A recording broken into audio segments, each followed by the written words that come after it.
মানুষের সমর্থন আদায়ের মধ্য দিয়ে, ভোটের মধ্য দিয়ে সরকার গঠন করতে না পারে, সেই জন্যে নির্বাচনকে এড়িয়ে দেওয়া হচ্ছে বলে আমরা মনে করি।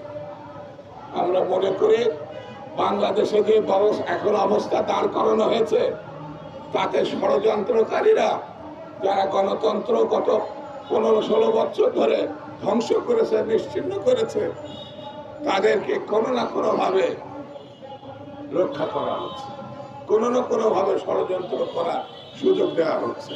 সেই জন্য আমি শুরুতেই বলেছি, বেশি কথা বলবো না, শুধু এতটুকু বলে যায়, গুম খুনের বিচারের উদ্যোগ নেন।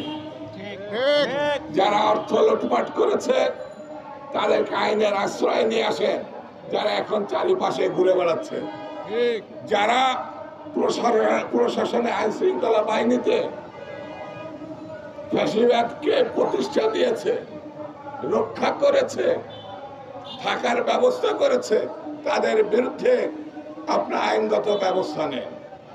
আর বাংলাদেশে কি করবেন কি করবেন না এটা বড় কথা না, একটি নির্বাচিত সরকার প্রতিষ্ঠা করার জন্য অনতিবিলম্বে একটি রোডম্যাপ ঘোষণা করেন। কবে নির্বাচন হবে, কোন মাসে হবে, কোন সনে হবে, আপনারা একবার ডিসেম্বর একবার জুন এই ফাজলামি বাদ দেন, এগুলোর জন্য আমরা তৈরি না।